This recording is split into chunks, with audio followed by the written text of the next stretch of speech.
Hello everyone, welcome to study for M. दोस्तों, आज का हमारा प्रैक्टिस सेट 3 है जो कि यूपी ट्रिपल एससी के अंतर्गत जूनियर असिस्टेंट के लिए लाभकारी साबित होगा। ये प्रैक्टिस सेट जो है घटना चक्र की टो सीरीज से लिया गया है। तो चलिए स्टार्ट करते हैं। पहला प्रश्न क्या है? पहला प्रश्न क्या कह रहा है कि मौर्य वंश की स्थापना के लिए चंद्रगुप्त मौर्य ने किसे हराया था? दोस्तों, अगर हम मौर्य वंश की अगर हम बात करें, मौर्य वंश से पहले जो वंश था वो था नंद वंश। ठीक है, मौर्य वंश से पहले वंश था नंद वंश।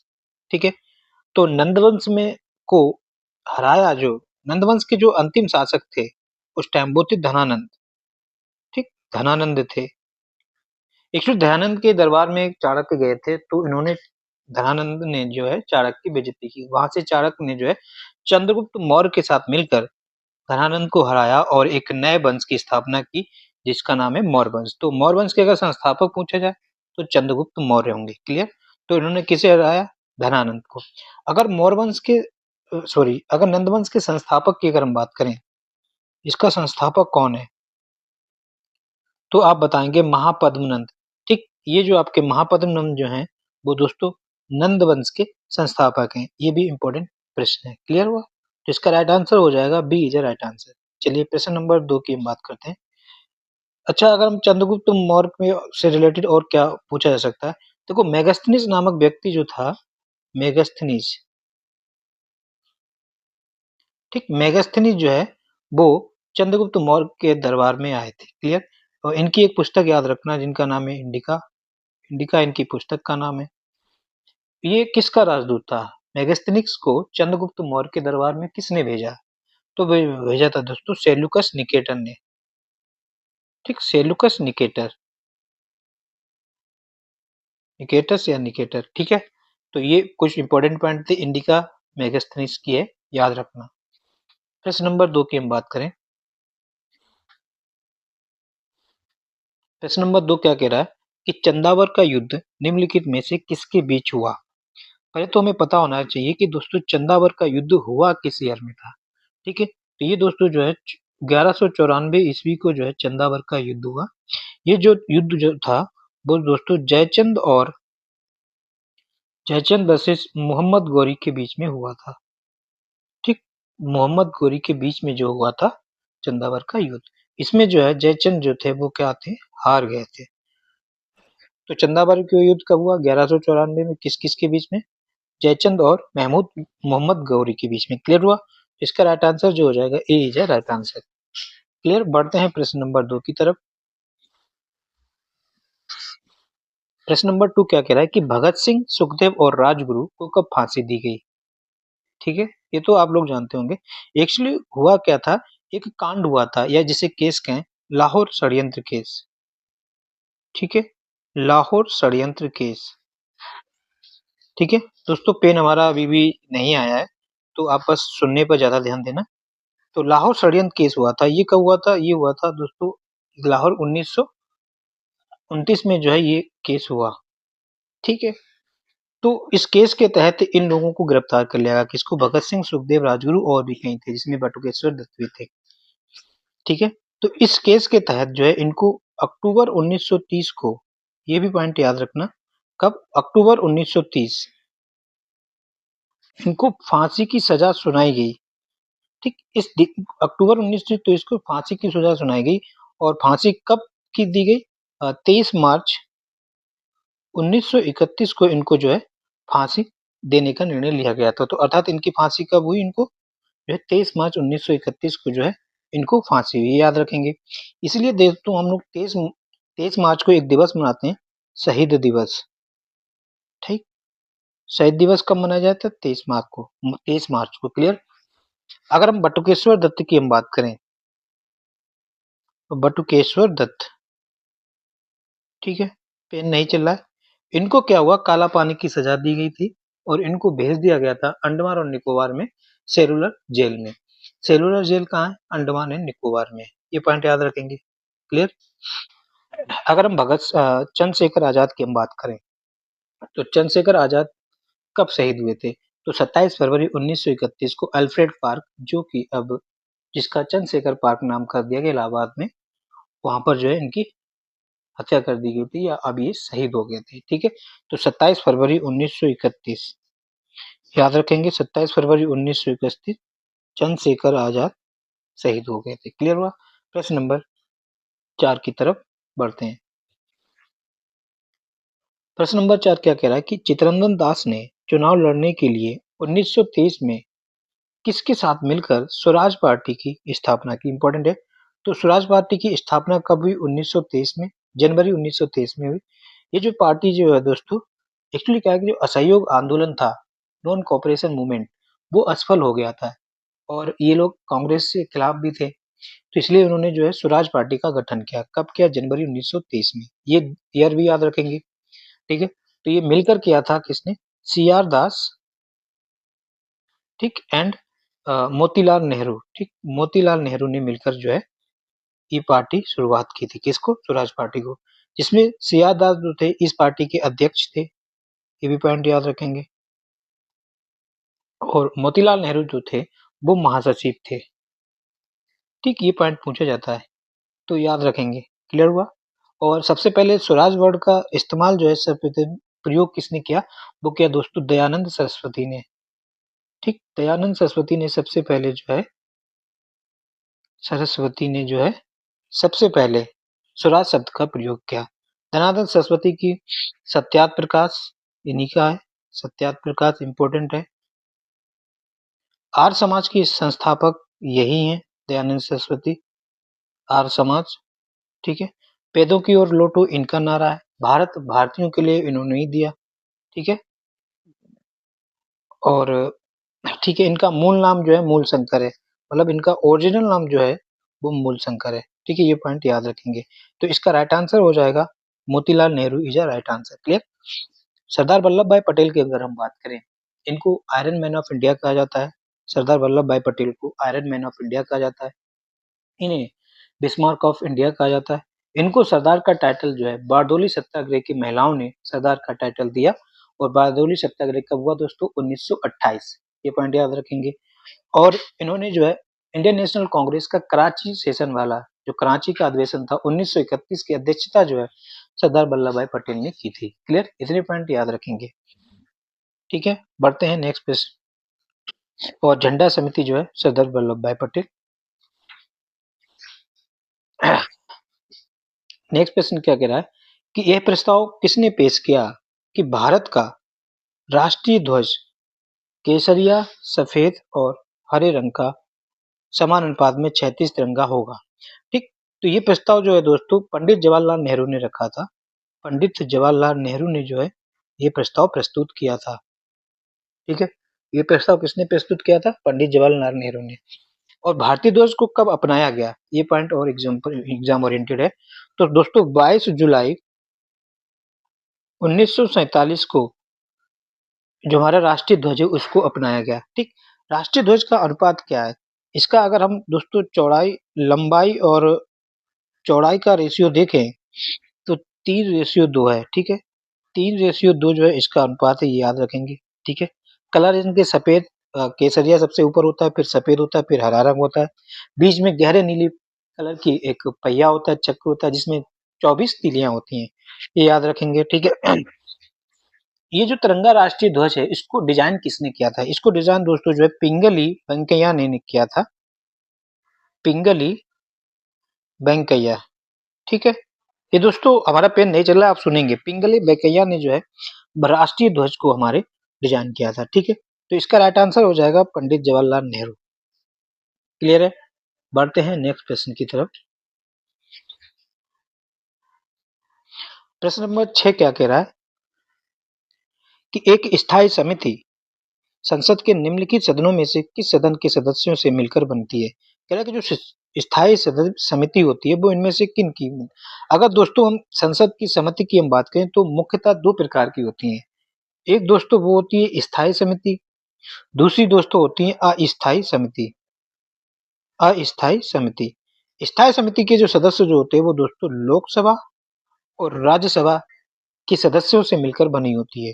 तो इसका राइट आंसर जो हो जाएगा, यानी कि राज्यसभा और लोकसभा से, राज्यसभा और लोकसभा दोनों से मिलकर बनी होती है। ठीक है, यहाँ पर कुछ समितियां डिस्कस कर लेते हैं जो एग्जाम ओरिएंटेड है। जैसे कि हम दोस्तों करें पब्लिक अकाउंट कमेटी की हम बात करें, यानी कि लोक लेखा समिति। जो लोक लेखा समिति होती है उसमें टोटल कितने सदस्य होते हैं, ये एग्जाम में पूछा जाता है। टोटल 22 मेंबर होते हैं, जिसमें से 15 मेंबर जो है दोस्तों लोकसभा से होते हैं और बाकी 7 मेंबर जो है राज्यसभा से होते हैं। इसका जो अध्यक्ष जो होता है इसका अध्यक्ष जो होता है वो विपक्ष दल का नेता होता है। ठीक, विपक्ष दल का एक नेता होता है जो कि लोकसभा स्पीकर द्वारा द्वारा चुना जाता है और इनका कार्यकाल जो है 1 वर्ष का होता है। ठीक, इसके बाद दूसरी एक कमेटी होती है जिसका नाम है प्राक्कलन समिति। ठीक, कौन सी समिति? प्राक्कलन समिति। इसमें 30 सदस्य होते हैं और तीसों के तीसों मेंबर जो है दोस्तों लोकसभा के होते हैं और इसका अध्यक्ष जो होता है विपक्ष नहीं सत्ता पक्ष का नेता होता है इसका अध्यक्ष। ठीक है, तीसरी समिति लिखेंगे। और लोक लेखा समिति और प्राक्कलन समिति को जुड़वा बहने कहा जाता है, ये पॉइंट याद रखेंगे। एक समिति होती है जिसका नाम है सार्वजनिक उपक्रम की समिति। इसमें भी दोस्तों 22 सदस्य होते हैं। 22 मेंबर में 15 लोकसभा के होते हैं, 7 जो है राज्यसभा से होते हैं। इसका भी कार्यकाल 1 वर्ष होता है, अर्थात इन तीनों समिति जो डिस्कस की इन सबका कार्यकाल जो है 1 वर्ष का होता है, ये याद रखना है। ठीक है, बढ़ते हैं प्रश्न नंबर 7 की तरफ। प्रश्न नंबर 7 क्या कह रहा है कि भारत का निम्नलिखित में से कौन सा भौतिक विभाजन सघन जनसंख्या वाला है? ठीक है, तो आप जानते हैं कि भारत का जो उत्तरी भारतीय मैदान जो है वो अधिक सघनीय है। यहाँ पर गंगा के मैदान है, नदियां हैं, उपजाऊ भूमि है, तो ये ज्यादा है। तो इसका राइट आंसर जो हो जाएगा ये इजा राइट आंसर हो जाएगा। क्लियर? अगर हम प्रश्न नंबर 8 की हम बात करें, कह रहा है कि अक्टूबर 2024 में कजान में आयोजित ब्रिक्स शिखर सम्मेलन के दौरान प्रधानमंत्री नरेंद्र मोदी ने किस देश के राष्ट्रपति को सोहराय पेंटिंग भेंट की? इंपॉर्टेंट है। पहले तो दोस्तों हमें याद होना चाहिए कि ब्रिक्स सम्मेलन 2024 हुआ कहाँ? ये आपका कजान में हुआ। एक पॉइंट याद ये रखेंगे। इसमें नरेंद्र मोदी जी ने जो है सोहराय पेंटिंग जो है वो व्लादिमीर पुतिन को दिया था। ठीक, किसको दिया? पुतिन को जो है इन्होंने सोहराय पेंटिंग दी। सोहराय पेंटिंग है किस राज्य की? ये इंपॉर्टेंट है, ये आपका झारखंड राज्य की सोहराय पेंटिंग है। इसके अलावा मोदी जी ने क्या किया था? मोदी जी ने जो है एक तो उज्बेकिस्तान के राष्ट्रपति ये उज्बेकिस्तान इस से नहीं लिखा जाएगा। ठीक, उज्बेकिस्तान के राष्ट्रपति ये आप समझ लें, उनको जो है एक पेंटिंग दी थी जिसका नाम बार्ली पेंटिंग। Barley painting. ठीक, बार्ली पेंटिंग किसको दी? उज्बेकिस्तान के राष्ट्रपति को दी। ये बार्ली पेंटिंग है कहाँ की? ये दोस्तों महाराष्ट्र की बार्ली पेंटिंग है। इसके अलावा इन्होंने ईरान के राष्ट्रपति को भी कुछ दिया। ईरान के राष्ट्रपति को भी इन्होंने दिया। क्या दिया? उनको जो है mother of pearl sea shell फूलदान। ठीक, mother of pearl, mother of pearl एक फूलदान दिया। ठीक, ये भी कहाँ का था? ये भी महाराष्ट्र का था। तो ये पॉइंट याद रखेंगे। इसके अलावा आपको दोस्तों याद रखना है कि 2025 का ब्रिक्स शिखर सम्मेलन होगा कहाँ? 2025 वाला ब्रिक्स सम्मेलन जो है दोस्तों वो ब्राजील में होगा, याद रखना। ठीक, कहाँ होगा? ब्राजील में होगा। ये पॉइंट याद रखेंगे। अगर हम ब्रिक्स की हम बात करें तो ब्रिक्स की स्थापना कब हुई?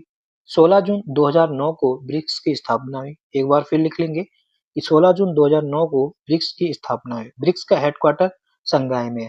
वर्तमान में इसके 9 कंट्री मेंबर हैं।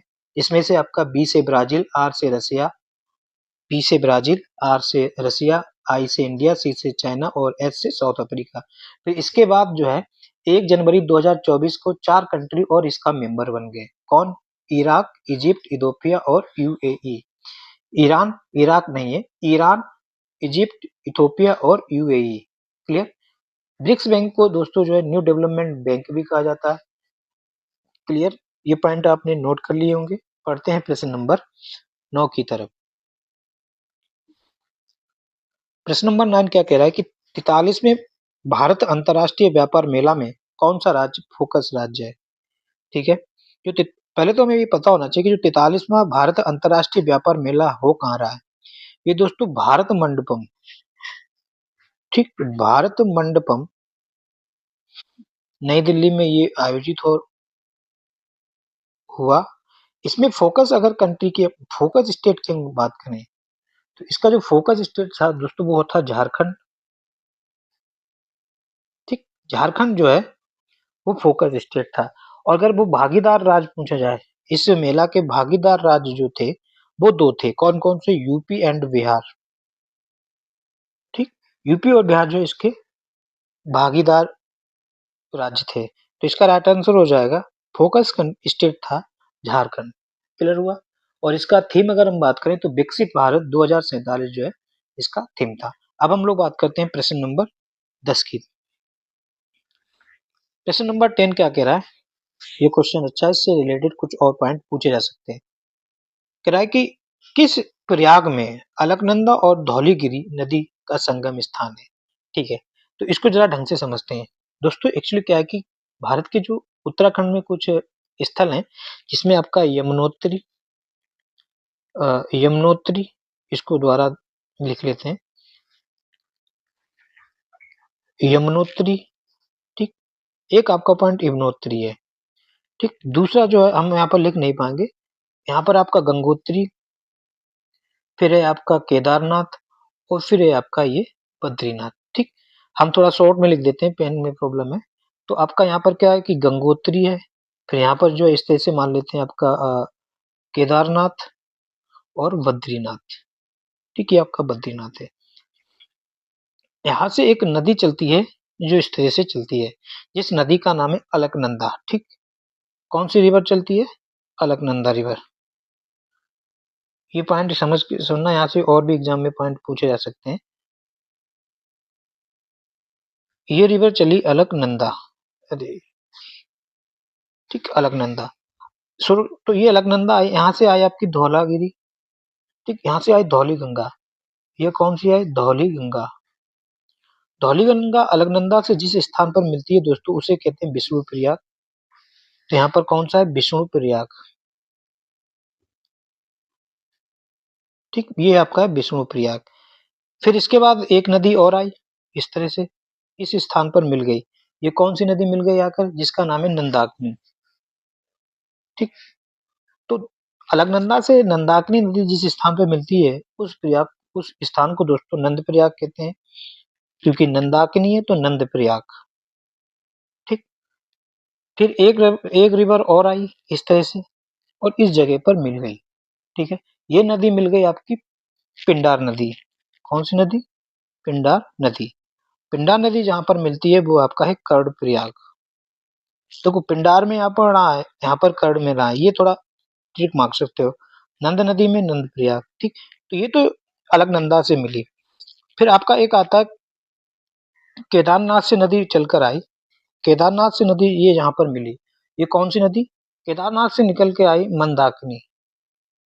मंदाकिनी नदी जिस स्थान पर मिलती है, ये वाला स्थान, मंदाकिनी नदी जिस स्थान पर मिलती है दोस्तों उसे कहते हैं आपका रुद्रप्रयाग। ठीक, ये याद रखेंगे। मंदाकिनी नदी जिस जगह मिलती है वो होता है रुद्रप्रयाग। ठीक, उत्तराखंड के 5 प्रयाग हैं, इसमें से मंदाकिनी नदी जहाँ मिलती है वो रुद्रप्रयाग। फिर यहाँ से निकलती है भागीरथी। ठीक है, गंगोत्री से आई भागीरथी। ये कौन सी आई? भागीरथी। और भागीरथी जिस स्थान पर मिलती है ये भी इंपॉर्टेंट है, वो बोलते हैं देवप्रयाग। ठीक है, फिर फिर इसके बाद देवप्रयाग के बाद से जो नदी होती है वो नदी गंगा नदी कहलाती है। ये बात समझ में आई? देवप्रयाग के बाद नदी जो है गंगा नदी कहलाती है। फिर यमुनोत्री से निकली यमुना नदी, और यमुना नदी जो है प्रयागराज में मिल जाती है गंगा नदी से। क्लियर? एक पॉइंट एक बार और क्लियर कर देते हैं कि बद्रीनाथ से आई कौन सी? अलकनंदा नदी। सारी नदियां देख रहे हो कि अलकनंदा में मिल रही हैं। अलकनंदा पर धौली गंगा जहाँ मिलती है उसको विष्णु प्रयाग कहा जाता है। फिर नंदाकिनी नदी अलकनंदा पर जिस पॉइंट पर मिलती है उसको जो है दोस्तों नंद प्रयाग कहा जाता है। फिर पिंडार नदी जो है अलकनंदा पर जहां पर मिलती है उसे दोस्तों कर्णप्रयाग कहा जाता है। केदारनाथ से आई मंदाकिनी नदी, मंदाकिनी नदी अलकनंदा से जहां मिलती है वो आपका रुद्रप्रयाग होता है। गंगोत्री से निकली भागीरथी और जिस पॉइंट पे मिलती है उसे दोस्तों देवप्रयाग रहता है। देवप्रयाग के बाद ये नदी जो है अलकनंदा और भागीरथी का सम्मिलित रूप जो है गंगा नदी कहलाता है। गंगा नदी भारत की सबसे लंबी नदी है, 25-25 किलोमीटर इसकी लंबाई है। यमुनोत्री नदी यहाँ पर जो है निकली, यमुना नदी जो है इस पर जो है प्रयागराज में मिल जाती है। ये कॉन्सेप्ट क्लियर हुआ। तो अलकनंदा और धौलागिरी नदी के संगम स्थल को अब क्या कहते हैं, आराम से बता सकते हैं, जिसे दोस्तों जो है विष्णु प्रयाग कहा जाता है। क्लियर हुआ। प्रश्न नंबर 11 की हम बात करें, वो तो पेन नहीं चाहिए वरना तो और अच्छे से लिखकर समझा सकते हैं। कह रहा है कि निम्नलिखित में से कौन सी भारत की सबसे बड़ी झील है।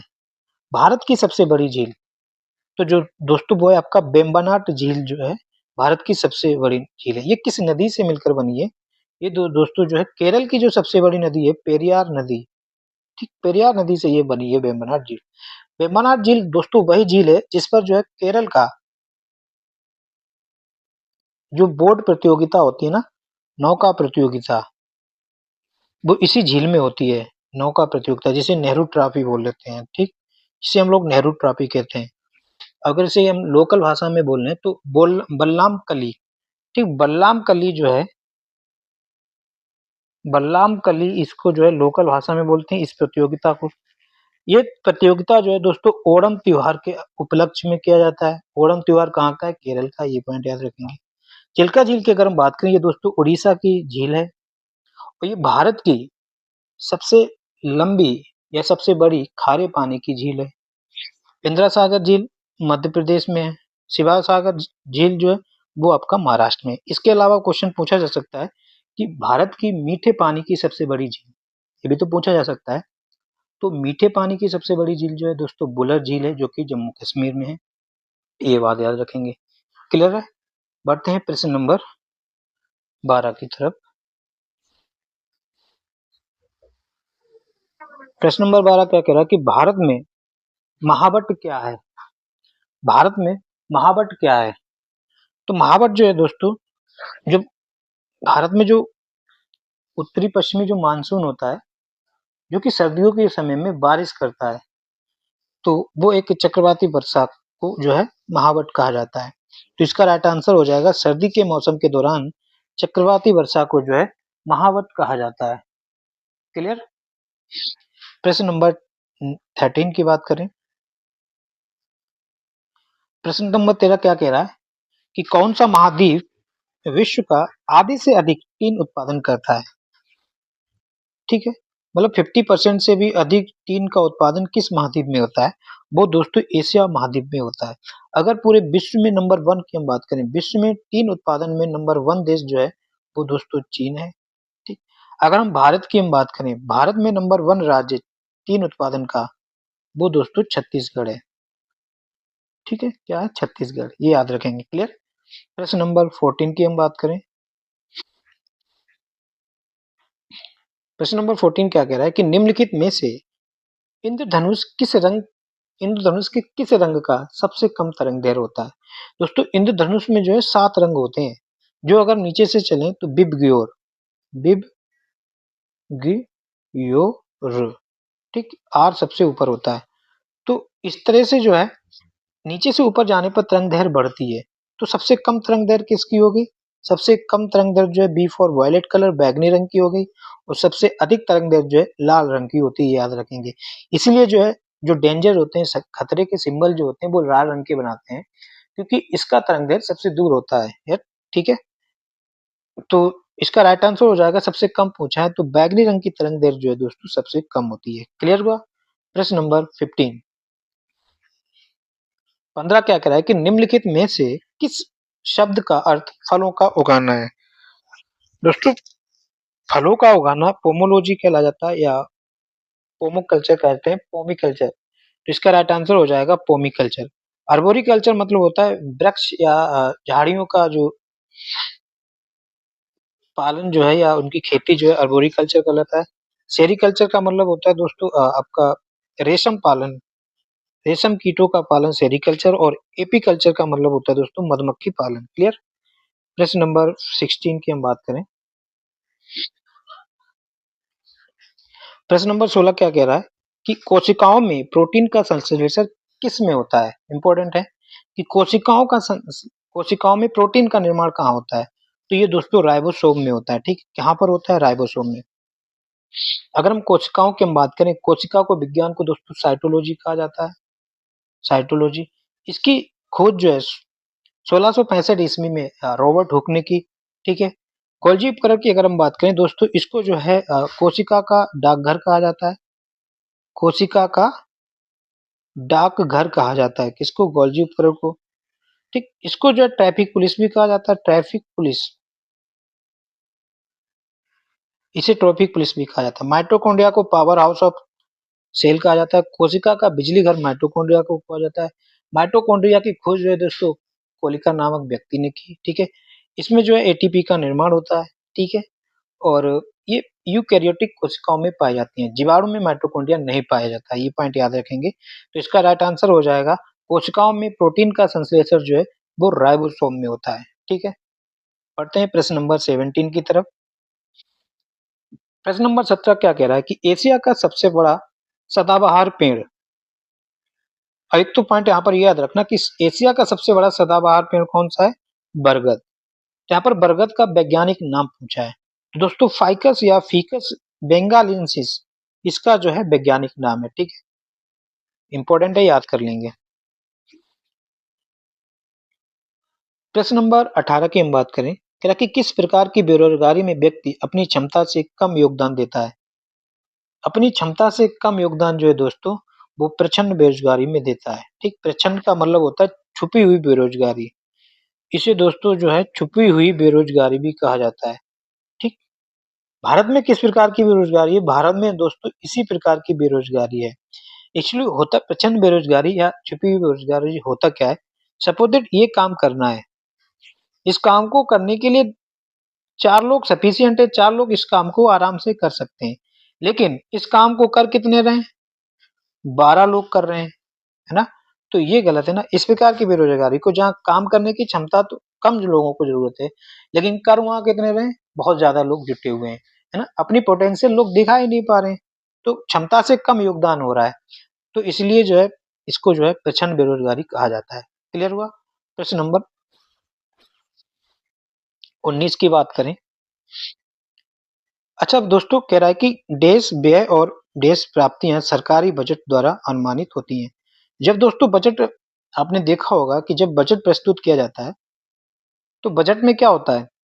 हम लोग अनुमान ही तो लगाते हैं कि इतना बजट हमने दिया है, इतना हमारा खर्च होगा, और उम्मीद करते हैं या अनुमान लगाते हैं कि इतना हमको लाभ मिलेगा, हमको प्राप्तियां मिलेंगी, तो अनुमानित होता है। तो बजट जो है दोस्तों अनुमानित व्यय किया जाता है और अनुमानित प्राप्तियों का अनुमान लगाया जाता है। तो इसका राइट आंसर जो हो जाएगा बी इज राइट आंसर।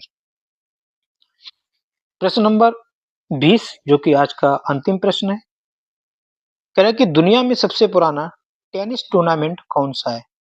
ठीक, तो टेनिस टूर्नामेंट की अगर हम बात करें तो सबसे पहले दोस्तों विंबलडन होता है, फिर यूएस ओपन, फिर इसका फ्रेंच ओपन, और फिर जो होता है ऑस्ट्रेलियन ओपन होता है। इसी सीक्वेंस से किया जाता है। विंबलडन ओपन की शुरुआत जो है दोस्तों 1877 ईस्वी में, यूएस 1881, फ्रेंच ओपन की हम बात करें 1891, और ऑस्ट्रेलियन ओपन की हम बात करें तो 1905। तो इस हिसाब से सबसे पुराना कौन सा हो गया? Wimbledon open. तो इसका राइट आंसर हो जाएगा Wimbledon open is a right answer. Clear? So दोस्तों ये आपके 20 प्रश्न थे, तो आप इसको जरूर देखें, रिवाइज करें। अगर आपको ये सेशन अच्छा लगा हो तो लाइक करें और चैनल को सब्सक्राइब करें और अपने दोस्तों तक जरूर शेयर करें। जय हिंद, जय भारत।